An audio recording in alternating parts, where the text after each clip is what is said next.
this guy.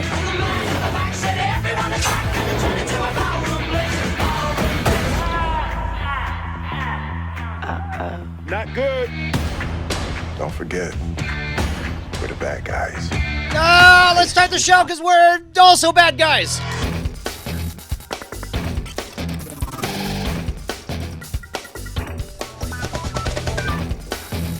Welcome to Cordkillers, our mission to be the bad guys that tell you how to watch what you want, when you want, where you want, on whatever device you want. How bad is that? I'm Tom Merritt. I mean, it's not suicidal, unlike that trailer, which was the new trailer that just dropped this morning for Suicide Squad. Man, I'm a sucker for that Ballroom Blitz. How about you, sir? My mind was blown today when Jonathan Strickland on Twitter pointed out that Ballroom Blitz and the previous Suicide Squad trailer, which featured what was it?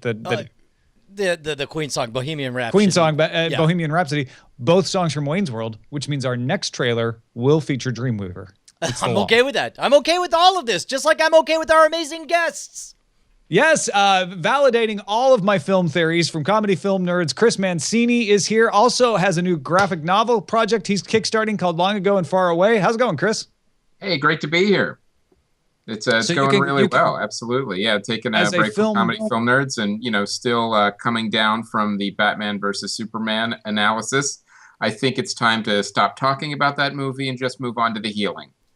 I don't even know what movie you're talking about. Well, which, by the way, I think Suicide Squad will be the healing from it, because it's like everything about these trailers. It's silly, it's over the top, it's colorful, it's outrageous, and it looks like everybody's having fun, which is something we have not seen from a DC movie in forever, right? Well, it's one of those things. Now it's got some big shoes to fill. Now it's got to kind of make up a little bit unfairly. It's got to make up a little bit for Batman versus Superman. Plus, we just had Deadpool, which was amazing. So it's got big shoes to fill. But I am optimistic about this movie. I mean, I'm excited. I love the new trailer. I hope it's good. We have a second guest with us today because our top story today is about cord cutting rates soaring in Canada, which I totally, maybe, absolutely did get tipped off to by our guest, Fraser Cain, when he messaged me about this at the end of last week. How you doing, Fraser?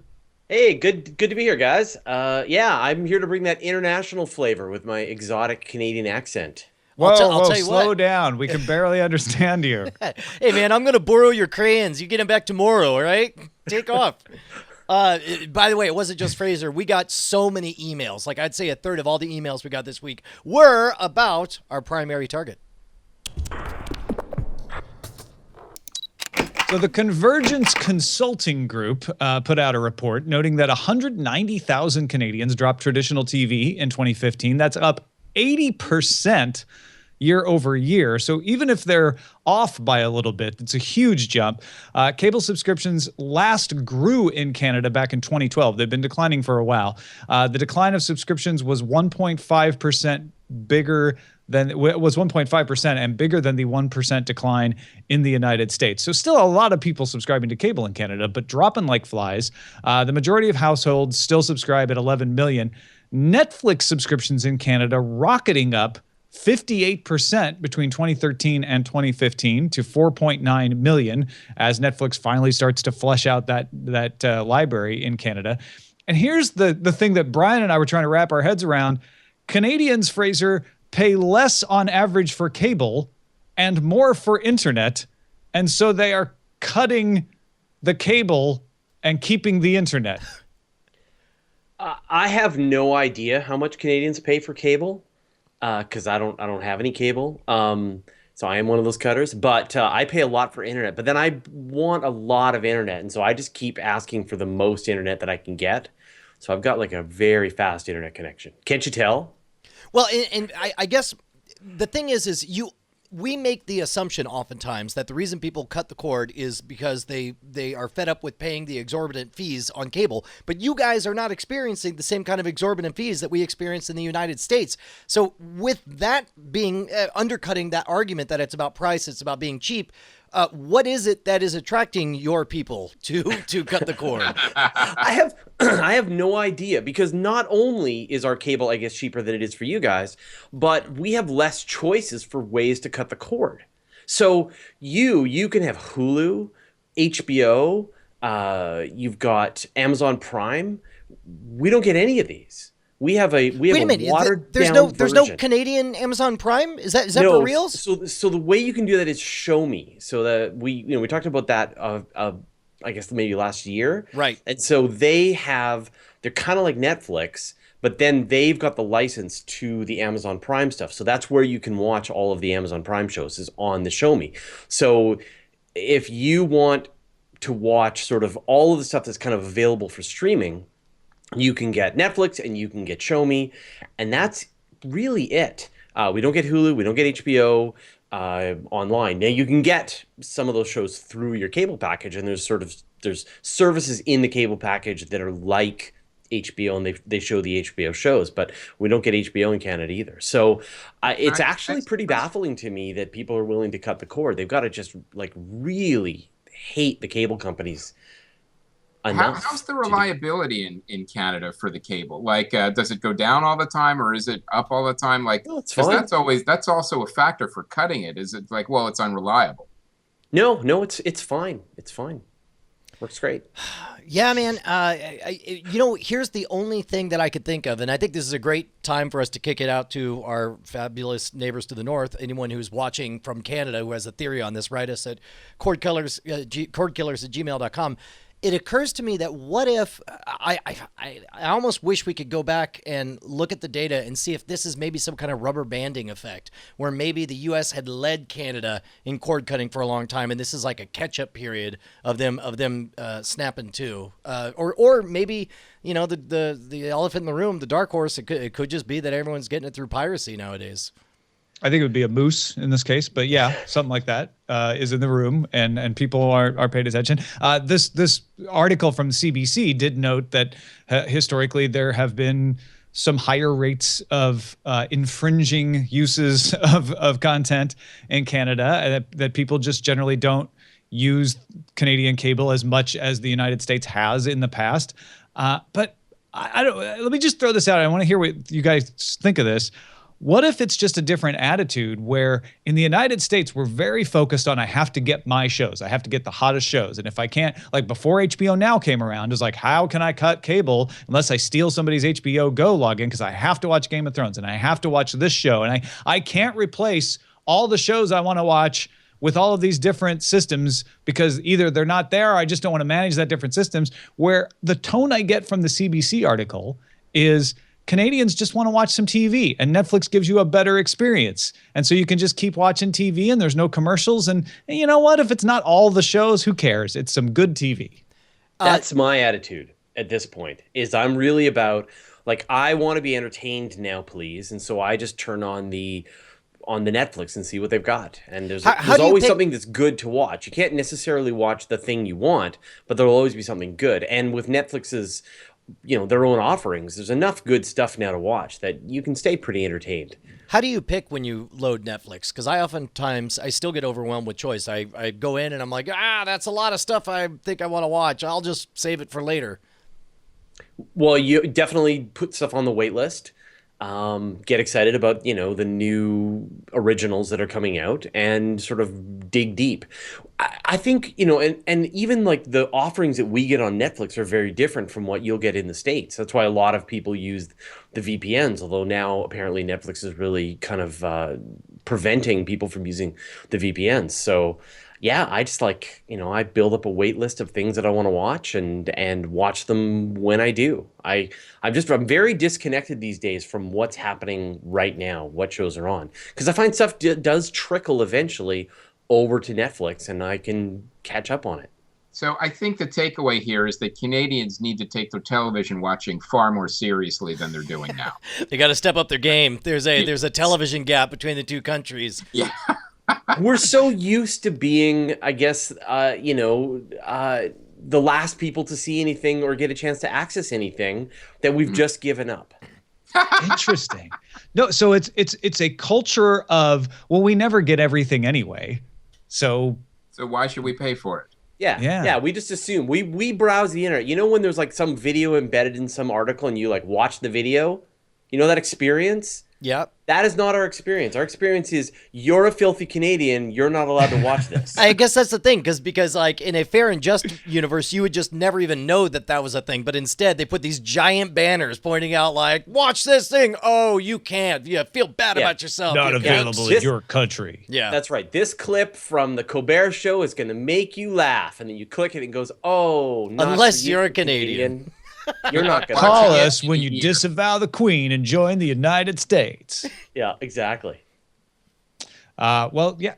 Honestly, this now makes a lot more sense. Thank you, Fraser. I think I've wrapped my head. It's a different way of approaching expectations, I guess. Allow me to offer one more possibility, which is that your surveyors are lying and that ours are the ones that are telling the truth. And in fact, the cord Well, cutting in your and that is country true. is a lot worse than anyone is letting on. That definitely seems like a knife that could cut both ways, though. Somebody's lying. I don't know. Well, historically speaking, Brian, all the honest, loyal people went to Canada, and the filthy liar rebellion people stayed in the United States. So it makes sense. And we look forward to the influx that's coming soon. All right, fair enough. Hey, Netflix tourism. real quick, tourism. now's a good time for us to thank the 1,938 people who keep us loud, live, and independent over at patreon.com/Cordkillers. We can't thank you guys enough. Man, it's Sisyphus, Tom. We get so close to 2,000, and then the new month rolls over, and we slip back. Look, I'm just saying 72 of you guys become patrons right now for any amount. I don't care what the amount is. You'll get a bunch of extra perks and our undying thanks. And Here's preferably the you thing. should be If you're Canadian. not a patron of Cordkillers, go to patreon.com/Cordkillers right now. If you value the show at all, give us a cent. Give us 1 cent. If you are already a patron, thank you very much. Go find a friend who you know would love the show and tell them, hey, watch Cordkillers, and then we'll take it from there. We'll turn them into patrons. You know what? Take one of your dollars, hand it to them, and say, now you become a patron. I just paid for it. Put down 5 cents an episode. That's 20 episodes on me. There you go. Get them in the door. Be our dealers. Let's do signals intelligence now.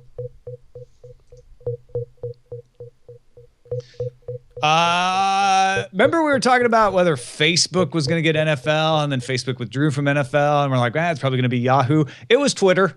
It was Twitter, Brian. Okay, yeah, dude. Twitter got the NFL.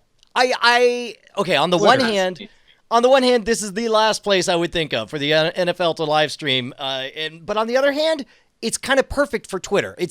I'm not going to say it's perfect for the NFL. I think Facebook would have been perfect for the NFL, but this is perfect for Twitter because during the one thing I know is whether I'm watching the game or not, everyone in my feed is just shouting random nonsense like, "Oh, you gotta be kidding me! Burn this mother down! He's paid unfair." I don't even know what people say during sports, but Why the point wouldn't you is, do a 33 belly dive? there you go. In that situation. The point is that Twitter is where everybody goes to take out their rage. It's the live chat room during any major sporting event. So for Twitter to get this contract, I think is a really, really good thing for Twitter because they are looking, they've plateaued for a while as far as their market dominance. And I think this is a way for them to break out into possibly new territory. Well, let me explain exactly what they're getting. It's a bargain, right? Because they're not getting exclusive rights. CBS and NBC paid $225 million each for 5 Thursday night games. These are generally lower rated games. Verizon already has the rights to stream wireless NFL games to phones. So what Twitter's getting is non-exclusive rights to also stream those Thursday night games worldwide, the CBS and NBC feeds. So they only get a very small amount of advertising inventory to sell. CBS and NBC is getting the lion's share. CBS and NBC still get to stream online to their authenticated viewers. And Twitter paid $10 million for this, about $1 million a game, as an experiment. And in fact, they didn't have the highest bid. The NFL said, yeah, we know they didn't have the highest bid, but we wanted to go with someone who we thought fit the reasons for this. And the NFL just announced today that they will not be live streaming the games from London next season. So what they did with Yahoo was one experiment. This is the next experiment. They may not renew Twitter after this. So it'll be interesting to see.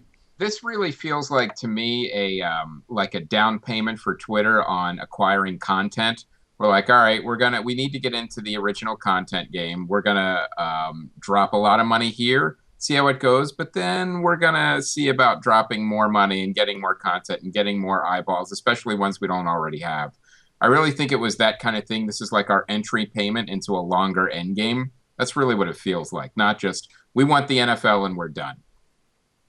Yeah, and I don't see this as any kind of one and done solution for them. It does feel very tinkery, but again, it feels right to me for some reason. I don't know. Fraser, do you have a dog in this fight?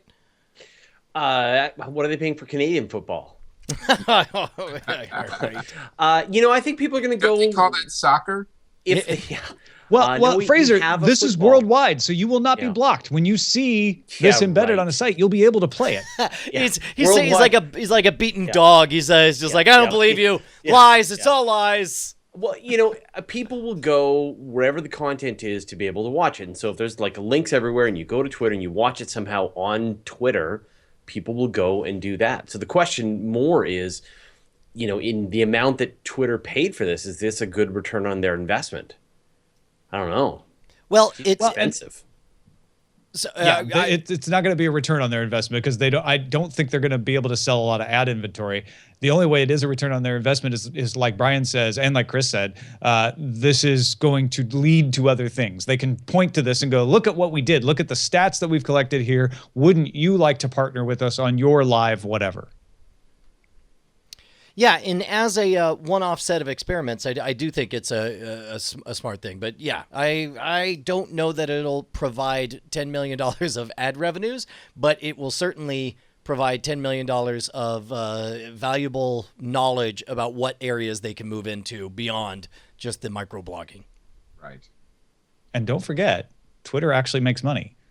They get lambasted for not having a growing base of monthly active users, but their revenues are usually pretty good. So let's time to gear up with the gear that you use to watch the things.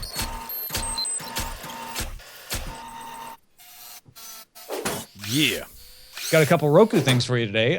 Roku has updated its $50 streaming stick. It's still $50, but you got a quad-core CPU in there, dual-band MIMO antenna, so you get a little better Wi-Fi performance, the ability to stream audio over Wi-Fi. The remote still doesn't have the headphone jack, but you can listen to the audio through the Roku app on your phone over Wi-Fi. It does not support 4K video, though, only 1080p. Stick's available for purchase and will ship near the end of the month. Roku's also rolling out OS 7.1 today. Should be available for all Roku devices within 6 to 8 weeks. That's the one that has the easier way to track the things that you like to watch. Also along those lines, remember we talked a couple weeks ago about those super cheap TCL 40-inch or 50-inch. I think we were talking about the 4K editions, but the TVs that come with the built-in Roku, I replaced one of the smaller 37-inch. It was literally a decade old with this 50-incher. I'm looking at it right now. It was a treat, man. I got to tell you, like with it just comes as a monitor, super simple setup. If you've been through the Roku 4K setup, I enjoyed it quite a bit, and it just runs through, asks you all the services you use, and you plug in your credentials and you're good to go. So take that, naysayers. Yeah, and any Roku users in the house, Chris? No, but I have like different streaming services. Like I have the PlayStation where I get, Netflix and Amazon Prime and all that stuff. And I really think I'm an adopter, but I'm not an early adopter when technology and cord cutting comes around. So I really think what's going to happen with Roku too is you're going to see it more integrated into more devices and other things, because a lot of times everything's becoming too segmented. And I think when it combines, like if you see like PlayStation with Roku technology or something, I think that'll be good for everyone and all the companies. I've got a Roku. That's the key, right? Roku wants to get inside devices. But Brian and I have debated over the years, and we've even swapped sides on these a couple times. Do you want it baked into your device, or do you want the ability to have the little stick that you can then plug into anything and swap your devices out? Here's the problem: is right now we're at that sweet spot in the curve where the technology is still fresh enough that the streaming technology feels like it feels punchy and fast on this television. But 5 years from now, something tells me I'm going to feel like this is super molasses slow compared to what's available on the next edition of Streaming Stick.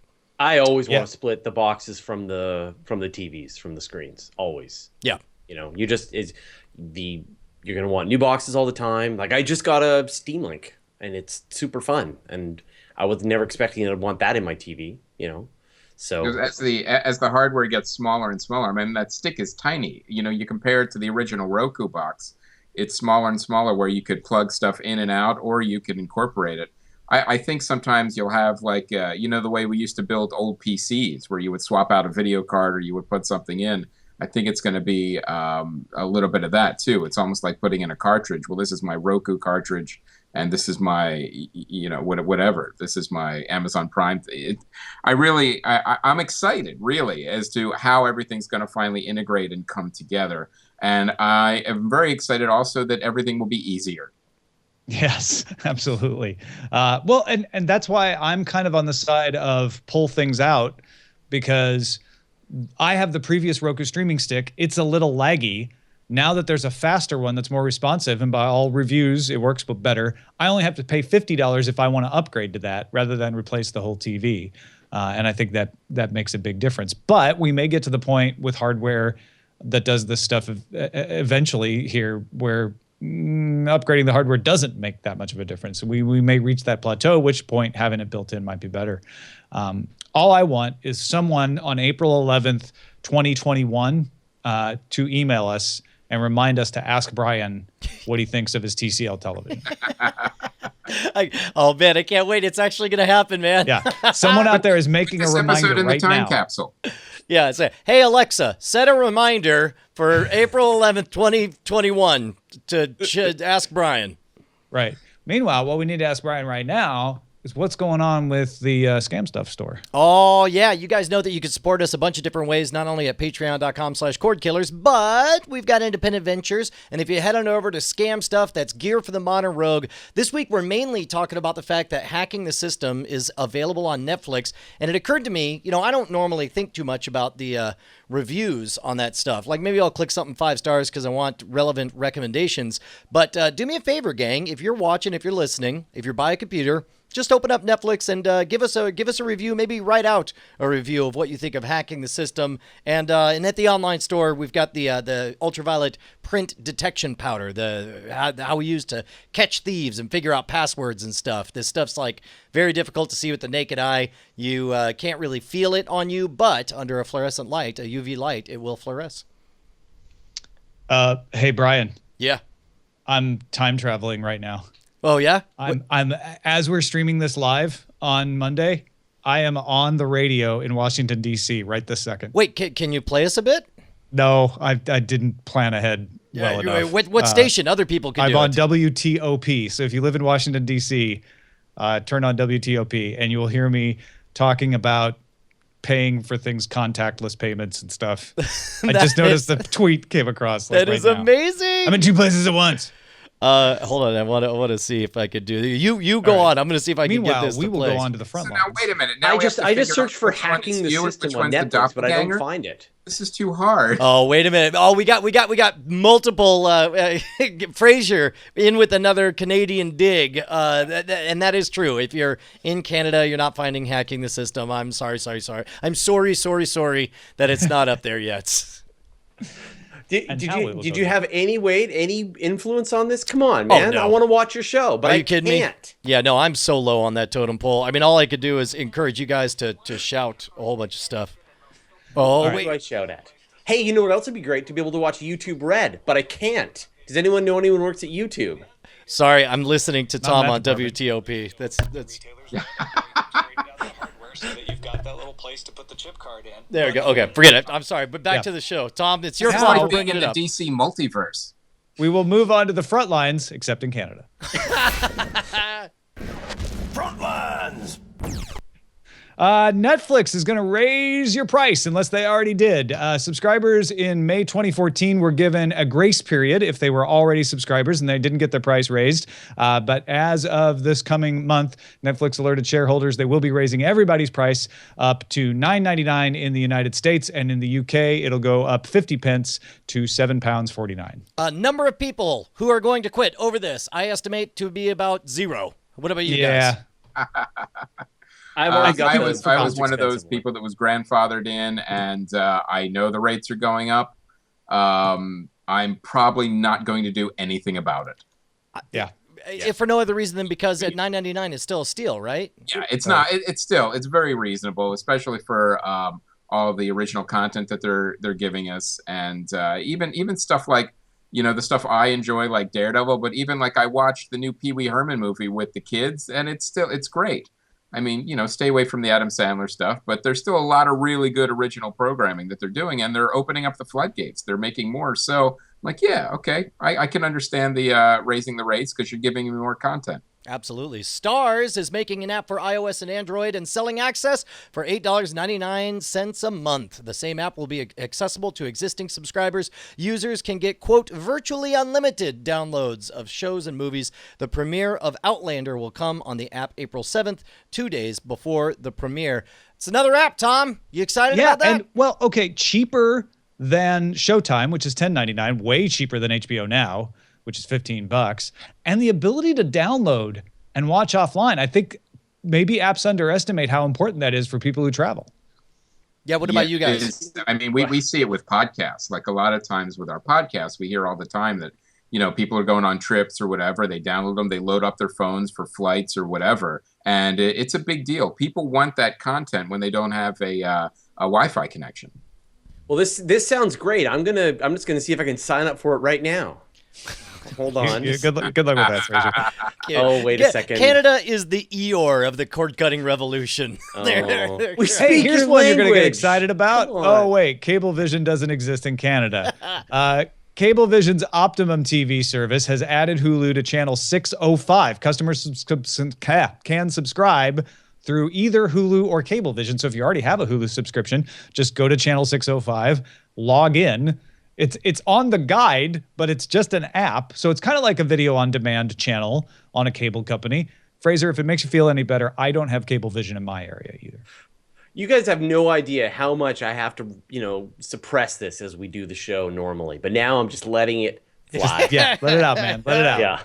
That Canadian rage, though. Yeah. Normally, you just talk about all kinds of stuff, and I have to pretend and nod knowingly. Not today. That's amazing. Chris, do you have a take on this? Is this enticing to you at all? I'm still getting over the Netflix increase in the money. But and I feel sorry for my Canadian brethren in watching things. Fair enough.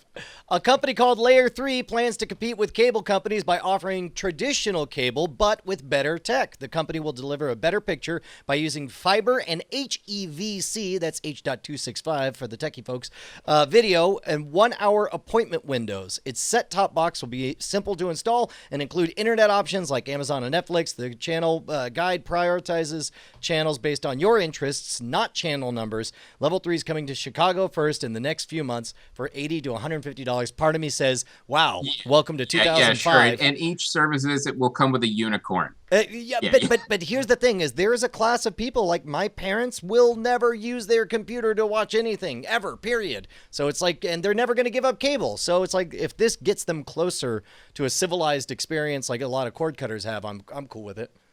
Well, and it's internet switched video delivered privately. So it's no different than watching TV over the internet, like PlayStation View or Sling TV. It's just that they have to lease the backbone. So the upside is, hey, we've got control over the streaming. Nobody's ever going to have a problem with the streaming. We won't have these transit fights with on getting our video delivered to the ISPs. But on the other side, they have to pay to run their own backbone just for this service because it's not out on the open internet. So it's an interesting play. I'd like to see their budgeting. Yeah, I mean, me too. They're counting on they have to have a lot of early adopters quickly to really remain viable, because a business model like that, it's counting on everyone wants this and they need to sign up right away. Because like you're saying, when you're paying for all that stuff that other companies don't have to pay for, it's some money. Verizon has purchased a 24.5% stake in Awesomeness TV. I guess that keeps them from being 25% for some reason. It's majority owned by DreamWorks, so DreamWorks still owns Awesomeness TV. But Hearst and Verizon now each own 24.5%. Looks like Verizon will use Awesomeness content on its Go90 mobile video service in a new subscription tier. Awesomeness TV runs YouTube channels for itself, DreamWorks, and 17 Magazine, as well as a bunch of others, and produces a sketch comedy series on Nickelodeon. Parents, ask your kids what that is. Yeah, that's got to be so that that the current owners have 51% stake, right? That's why. It's I guess that leaves 24.5. that's why the math has to work out, because they can have two 25s and it'd be equal. You're right. Right. That's a lot of flim-flammy stake math. Yeah. Like, But it's Verizon sinking some money into stuff the kids are into. So they're really doubling down on Go90, Brian. Well, which again, I mean, look, I don't understand it, but I think they're smart to do it. They're making bets on where the eyeballs are, and we live in an age of personality marketing. You know, it's like there's brand value, and in a case where owning the channel doesn't amount to much, you should at least own the people. Basically, does that make sense? Own the talent. I mean, if anything, Awesomeness TV is a smarter deal to own than Go90, in my opinion. Go ahead. Oh, absolutely. All right. Hey, man, Plex updated its web interface. Search finds everything across multiple categories as you type. Improved navigation includes more prominent discovery features and better mouse and touch controls. Isn't it great that we have come to expect this, where it's like as we're typing, we expect it to just like, come on, I wrote the first 3 letters. You know what I want. Why isn't it already there? We're so delightfully spoiled. It's like putting food in the microwave. Like, why is this taking so long? Yeah. Well, now you just we have can't to remember name... a time when food actually had to heat up in an oven.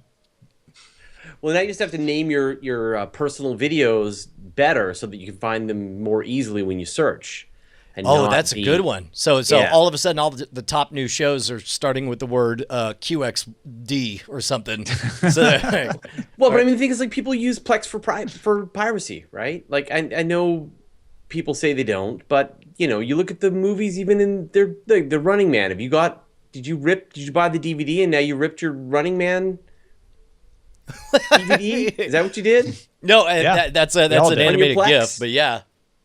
Is Running Man popular in Canada as a film? It's the only film they could get. Is that the... That's all we get. Yeah. They're still Yeah. watching. So that's all. So I mean, if you've recorded a bunch of your video and you need a way to manage your library, then that improved search sounds great. CNET has a great explainer up on the latest video format war. This time it's 2 implementations of HDR, high dynamic range, aka the thing that makes 4K worth getting. Here's the short version. There are 2 major HDR implementations, one called HDR10 and one called Dolby Vision. Samsung and Sony are building their televisions to only support HDR10, whereas LG and Vizio are building their TVs to support both HDR10 and Dolby Vision. Amazon and Netflix are among the streaming services offering HDR streams in both formats, so it detects which one is available and then it streams that one. So we've got a good old-fashioned format war going all the way back to the Betamax days. And you know who loves format wars like this? The consumer. Oh, Boy, we can't get enough of it. Make it more confusing and harder to get. I mean, you nailed it, man. The moment I read this, I'm thinking, because downstairs I'm using an old monitor because I stole our living room television for the studio. And I'm just thinking like, hey, man, maybe I'll get a 4K. Maybe I'll get a 4K. I read this. I'm like, not this year. It'll be next year until I bother to take that leap now. That's killing me. And here's the thing. If I'm a streaming service... one of those audiovisual... the receivers, and it says a firmware upgrade is going to give me that HDR compatibility. Now I have a feeling I'm going to be doing firmware upgrades every 10 minutes as it tries to figure out which format to use. Oh, sure.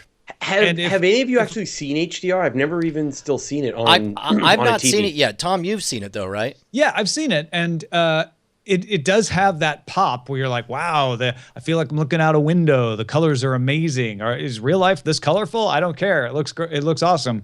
The resolution does not throw you as much as HD did when HD first came on the scene, but it is vibrant. It is way more vibrant than even a 1080.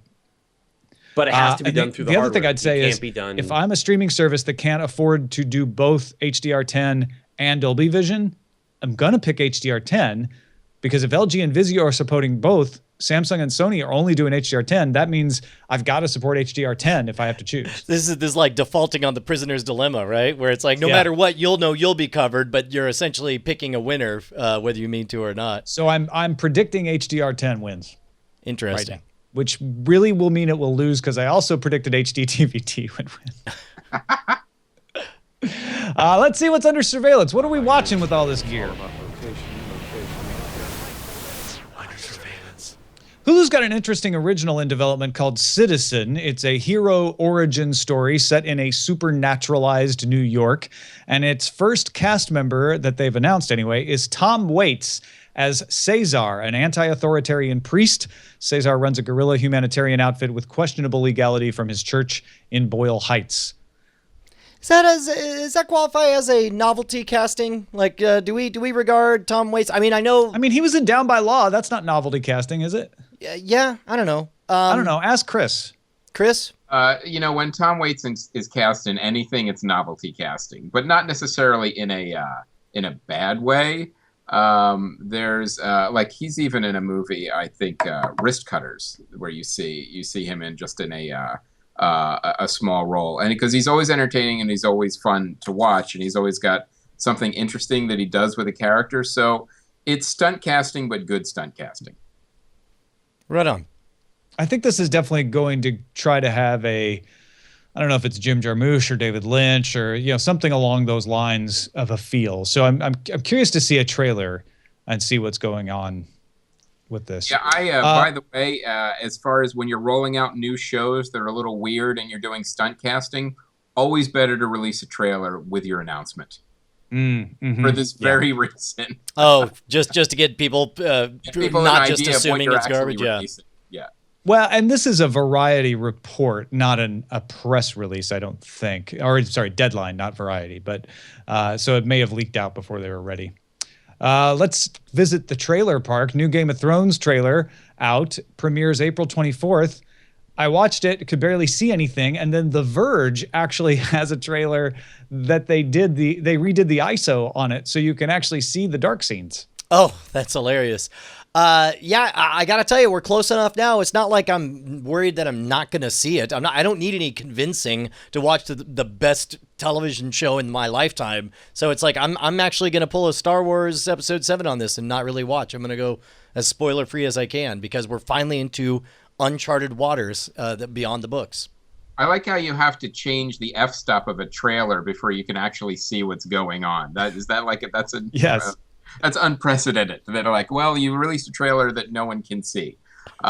So I was watching it too. I'm like, there's a lot of dark scenes where I'm not really, is this a Scooby-Doo episode that I'm watching? There's just expected like Jon Snow's eyes to come on, and that would be it. But I'm excited. I've read all the books. I'm really excited about this season because it's the first season that there's no books as reference. So I have no idea what's going to happen, and I'm really excited about that. So it might be like a different viewing experience for me.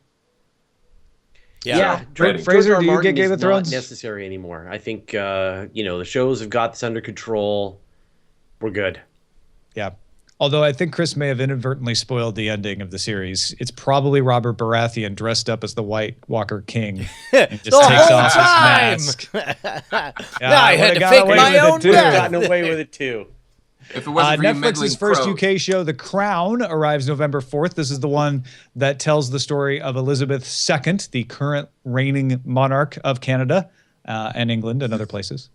God save the Queen. Do you think they have to, forgive me to all of our friends in the UK, but as I understand it, the Crown is largely a ceremonial. They're basically mascots, and they make all their money by just being royalty or whatever. Like, do you think they had to pay licensing fees for permission to tell this factual story about a currently living person? Will this episode be available? Will this show be available in Canada? Will they be able to get it?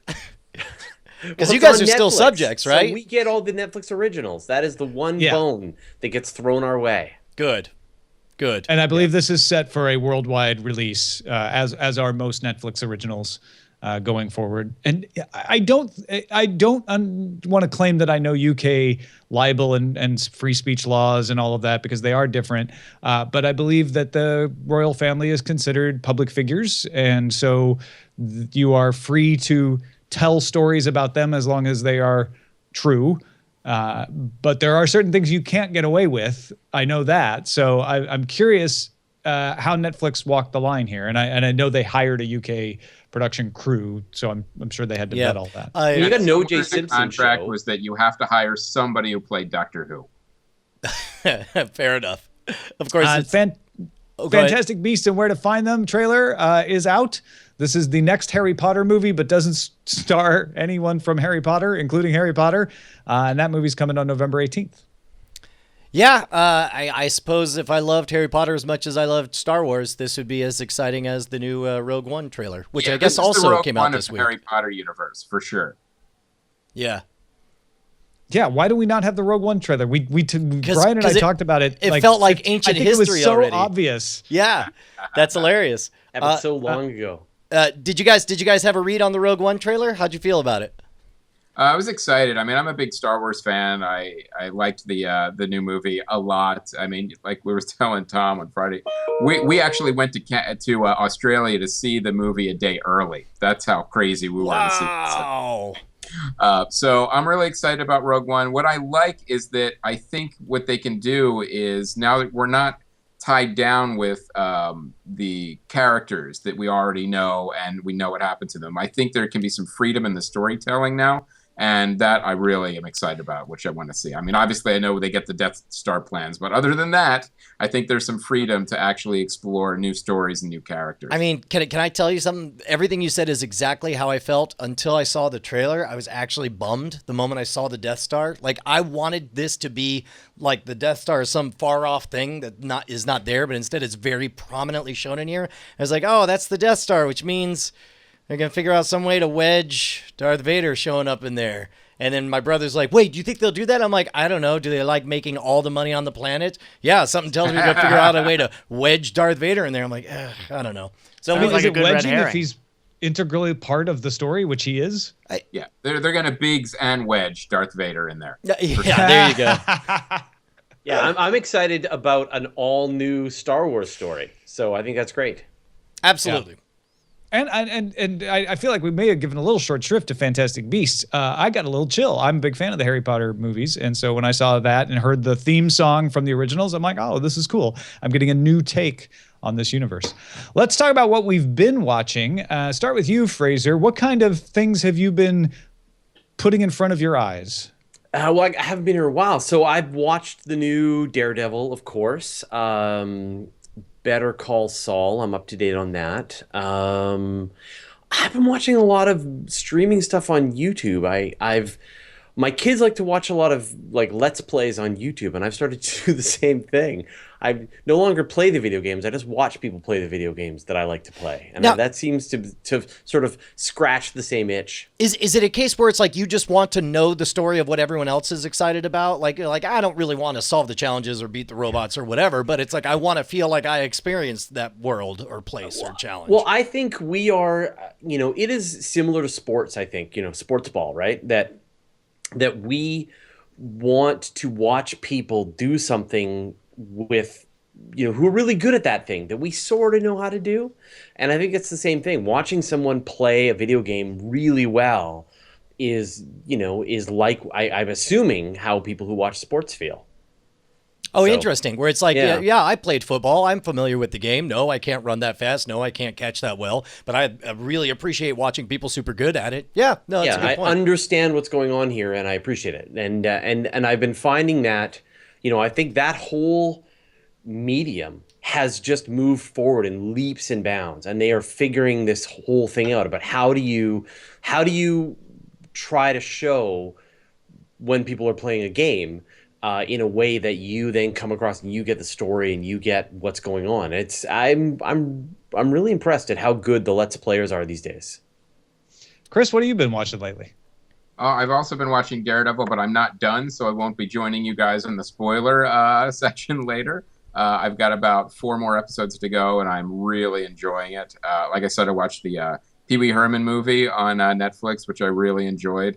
And I've been watching a lot of superhero stuff for sure. I watch like Arrow and Flash with my daughter, and she wants to see Supergirl now, so now I'll start checking that out. But I also just finished, I was a little behind, I just finished Mad Men, which I enjoyed from start to finish. That's the great thing about like binge watching and streaming. It's like, all right, well, I haven't quite gotten to all these shows yet, but when I get to them, I can get to them fairly quickly if they're all available.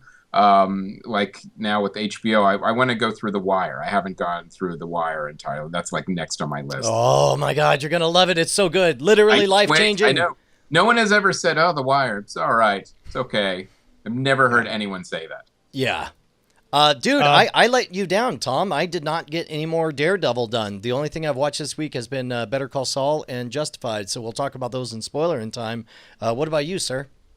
Yeah, the only things I want to point out, I did watch the finale of American Idol. My wife has been into it since day one. My involvement in watching American Idol has generally been peripheral. Back in the season 1, I was in the other room on my Windows XP machine saying, you're watching that crazy show. To season 5, where I actually got sucked in, was even voting for a few people and cheering for somebody to win. And then it kind of faded away from me. But it was a 15-year television show, which is still something unusual. It was on the forefront of the reality show wave and the singing show and the competition show wave. And I thought they did a great job celebrating that whole piece of television history. If you're not in American Idol, don't go watch it. I'm not saying it's evergreen, but I thought they did a good job. They brought back everyone. They honored everyone. They did a lot of singing. They had a lot of stars. And the most interesting part of that was at the very end, Ryan Seacrest signed off and said goodbye from Hollywood. And then as they went to black, said for now. And from what I could tell, they're still looking into possibly reviving the franchise in some other way. So I'm curious if it's going to come to Hulu or Amazon or something like that. So I'd keep an eye out for that. The other thing I'd point out is that we canceled our PlayStation Vue subscription, so we don't have access to MTV while it's live. And the MTV Video Awards were on this weekend. And my wife, instead of saying, hey, can we resubscribe to PlayStation Vue? I want to watch this, watched it on Snapchat. Was it like a bootleg stream or they had the actual thing? No, just watching. Snapchat had a little story collection, and she was just watching everybody's snaps from some of them of what happened on stage, some of them behind the scenes. And she's like, yeah, I felt like I got everything I needed. Interesting. Yeah, no, that's fantastic.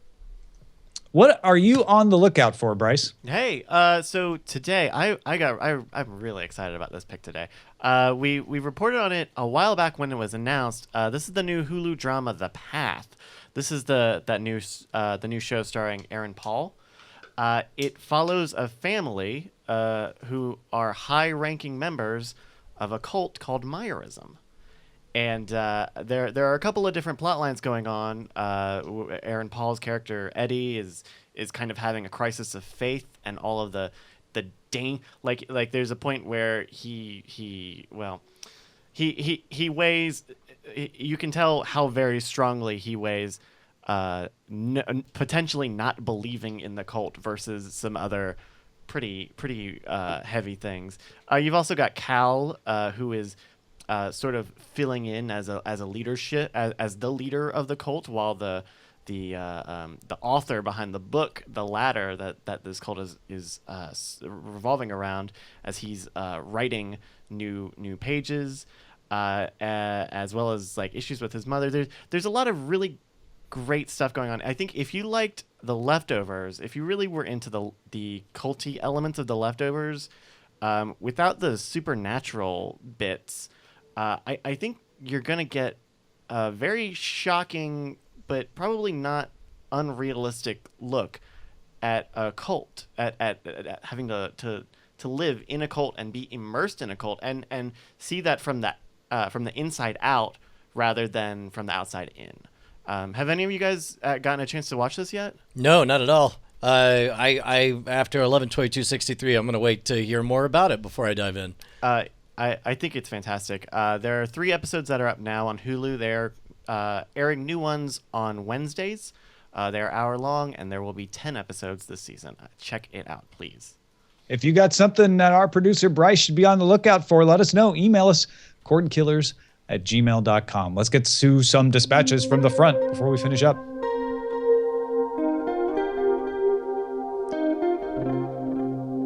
Start us off with a shout out to High Tech Bill on Twitter. Told us about an excellent cord cutting guide from Channel Master, the folks who make the DVR, over-the-air DVR that has the free guide built in. And you could immediately assume like, well, they're just going to recommend that you get a Channel Master, right? And certainly they do, but it's way more than that. They go into the different kind of antennas, the different streaming services, what TV shows you can get and how. And of course, Channel Master carries a lot of these streaming services as well, but it's really comprehensive. I'd check it out. That's fantastic, man. We got an email from Kirsten who says, before Star Wars Episode 7 came out to own, I decided I would just buy it digitally until the new box set comes out after Episode 9. There wasn't a need to have a physical DVD when I could just own it through Amazon or Google. However, I recently replaced my laptop and iPad with a Surface Pro. I love to watch movies on the plane when traveling. However, what I found is that neither Amazon nor Google will let me download a movie I own onto my Surface because it is a computer and they don't have the apps like they do, or the control with an iPad, or where they could control the content. That being said, she ended up buying the physical DVD plus the Blu-ray plus the digital HD version of the movie. She wanted to share the story because it's a rare occasion for her where the physical DVD was the better option for her, and unfortunately it comes with digital copy as well. Yeah, thank you so much, Kirsten. Appreciate it. Just a side note, you can download movies that you buy from Vudu and iTunes. And if you do buy them from Amazon or Google in this case, because it's a Disney movie, Star Wars The Force Awakens, you can use Disney Movies Anywhere to access that movie on those other services. So obviously you'd have to set up an account with Vudu and then hook it into Disney Movies Anywhere and hook up your Amazon account to Disney Movies Anywhere or your Google account.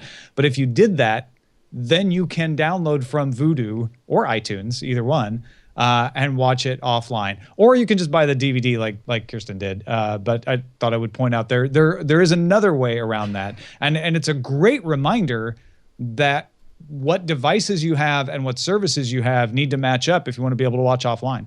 Yeah.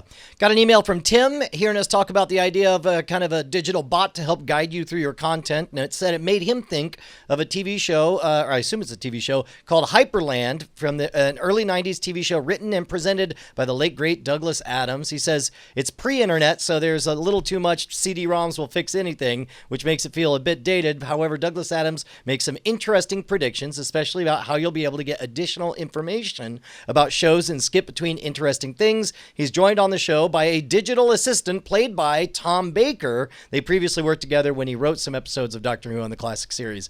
He says you can find some clips on YouTube, which I'm assuming are all bootleg, but that's fantastic. Thanks so much, Tim. Yeah, and they might even be available for Fraser to watch. I don't know. And then Eric wrote in about Redbox and said, I think you guys missed the point about the price wars for digital. Redbox, of course, going to relaunch their digital service, apparently, and sell and rent the movies, not just make a streaming service. Eric thinks that we not only missed the price wars aspect, he says that it seems like the reason Redbox customers use Redbox is for physical content, but I disagree. I use them for the incredible price point. Why spend $5 on Google Play when Redbox costs $1? I recently spent $5 on a YouTube rental for Spotlight because the vending machine only has so many titles. I'm guessing digital could erase that problem. Well, he answered his own question. The reason you spent $5 on Google is because it isn't available at Redbox. But if Redbox were able to operate at a significant discount, that could change the game. Yeah, as I said last week, I think it's Brian. I don't know. The caricature of Brian would say this is a dumb idea and should go away, but new Brian is nuanced and he thinks this has a chance. Wow, new Brian is deep, so complex. Well, that is it for Cordkillers. Thank you guys so much. Chris Mancini, Comedy Film Nerds podcast. If you haven't checked it out, you absolutely need to go and subscribe right now. But Chris also has a graphic novel project that he's kickstarting. Tell us a little more about that, Chris. Yes, absolutely. There's about 21 days left. I'm really excited about it. It's a comedy fantasy graphic novel. And I always wondered, like, what would happen if the kids from Narnia or Oz and stuff, what happens when they grow up? They come back, they save the world from the witch, and then they come back. But then they're like 30, run a comic book store, and then they're jerks. and then they have to go back into that world again. So it's basically a Narnia story that is for what would happen if the adults actually went in. So it's a lot of jokes about elves and witches. You know, they're complaining. They're in a fight with a bunch of orcs, and they're arguing about who would win in a fight, Conan or Harry Potter. So, and so are they jaded and bitter at this point? Yes. And ultimately, it's a story of like when you're a child and you have that childhood wonder, but when you become an adult and you lose that a little bit, you become jaded. Oh how my do you God. gain that back? That's so amazing. Like, I would imagine thinking back to their own adventures, they're all like, man, that was a really weird, third act that when all of a sudden, this thing scooped in to save the day. I wouldn't have read it that and way. there's jokes about you got to be careful. There's a giant dwarf over there. A giant dwarf? You're just a guy with a beard. You're not a giant dwarf. That's awesome. So... well, check it out. Go to Kickstarter.com. Witch Queen inappropriately, so there's a lot of fun stuff in there. Oh, that's great. Look for Long Ago and Far Away on Kickstarter, folks. Go. Yes, I'm actually checking the counter right now because it's live. I'm like, okay, well maybe people are going there right now. Aha! Yeah. Testing the internet Yes. right now. How fast does the data travel, as we talked about? And Fraser Cain, thank you so much. What are you up to these days? Mainly, let's see, running Universe Today, of course, but we've been doing a lot of effort on the YouTubes, of course, doing all of the videos, the Guide to Space videos that we're doing. We're up to, what did I just write? Episode 240. Holy cow! So we've been doing, and they're all sort of 5-minute little snippets where I answer some questions, sometimes a very ridiculous question. We're doing what is outside the universe in a couple of days, which is going to be interesting. So, and then of course every Friday we do the weekly Space Hangout, which is my version of this show, which is a roundup of a bunch of space journalists, and we talk about all the big space news stories of the week. So it's good, and a lot of fun. So come subscribe. Yeah, dude, I'll vouch for those YouTube videos. They're so compact, they're so well scripted, they're visually a treat. I like it a lot. I always wonder, you always shoot out in the woods, which I thought was a great hack to get great production value because it's like you're not going to do better than Mother Nature, man. Yeah, exactly. Where we live, there's this great diffused light, and then all this beautiful nature around us. So we just go outside. So we get ready to shoot. We just take all our gear, go outside, find some place in the woods, and we just shoot. It's perfect. We do the same thing on Scam School. We always shoot at the golden hour. It's always 5 to 7 p.m. and then we're done. Yeah, exactly. Our website is cordkillers.com. Our email address is cordkillers@gmail.com. We're live on diamondclub.tv Mondays at 7 p.m. Eastern, at 4 p.m. Pacific. Be sure to join us next week to find out what complex behavior will be exhibited by the nuanced Brian Brushwood. We'll see you then. Hey guys, Tom and Brian here. We just wanted to say thank you to all of our $5 patrons who keep us loud, live, and independent. You guys make Cordkillers the production that it is. Your name appears in the video credits and appears in our hearts. And if you'd like to become one of them or see who they are, you can go to patreon.com/cordkillers. You'll need to do more than just go there, though. You'll have to sign up and, pledge an amount. But unless you just want to see who they are. Well, I mean, you could gawk. That's a little creepy, isn't it? If you want to be a gawker, let's go. It's up to you. Diamond Club hopes you have enjoyed this program.